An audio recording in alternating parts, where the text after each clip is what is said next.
इन लोगों को एसआईआर जैसे मुद्दे दिख रहे हैं जिसमें ना सरकार का कुछ लेना देना है, ना हमारे प्रदेश के वासियों का कुछ लेना देना है।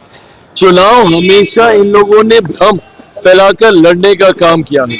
आप देखिएगा कि विपक्ष की ये रणनीति का हिस्सा बन गया है कि जब जब चुनाव आएगा तो एक फॉल्स नैरेटिव सेट किया जाता है, भ्रम फैलाया जाता है, डराया जाता है।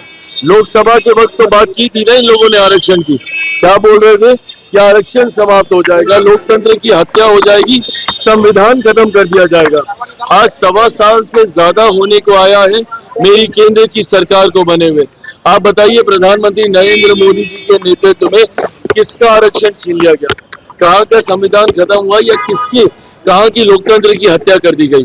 तो बार बार झूठ बोलकर इस बार इन लोगों ने एसआईआर को मुद्दा बनाया, लोगों को डरा रहे हैं कि भैया आपका वोट छीन लिया जाएगा, आपका वोट खत्म कर दिया जाएगा। पर एक बार भी इन्होंने अधिकृत आपत्ति दर्ज कराना जरूरी नहीं समझा। इन लोगों को एसआईआर जैसे मुद्दे दिख रहे हैं जिसमें ना सरकार का कुछ लेना देना है, ना हमारे प्रदेश के वासियों का कुछ लेना देना है। चुनाव हमेशा इन लोगों ने भ्रम फैलाकर लड़ने का काम किया है। आप देखिएगा कि विपक्ष की ये रणनीति का हिस्सा बन गया है कि जब जब चुनाव आएगा तो एक फॉल्स नैरेटिव सेट किया जाता है, भ्रम फैलाया जाता है, डराया जाता है। लोकसभा के वक्त तो बात की थी ना इन लोगों ने आरक्षण की, क्या बोल रहे थे कि आरक्षण समाप्त हो जाएगा, लोकतंत्र की हत्या हो जाएगी, संविधान खत्म कर दिया जाएगा। आज 1.25 साल से ज्यादा होने को आया है मेरी केंद्र की सरकार को बने हुए। आप बताइए प्रधानमंत्री नरेंद्र मोदी जी के नेतृत्व में किसका आरक्षण छीन लिया गया, कहाँ का संविधान खत्म हुआ, या किसकी कहाँ की लोकतंत्र की हत्या कर दी गई।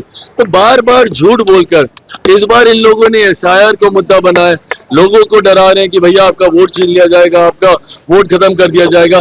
पर एक बार भी इन्होंने अधिकृत आपत्ति दर्ज कराना जरूरी नहीं समझा। इन लोगों को एसआईआर जैसे मुद्दे दिख रहे हैं जिसमें ना सरकार का कुछ लेना देना है, ना हमारे प्रदेश के वासियों का कुछ लेना देना है।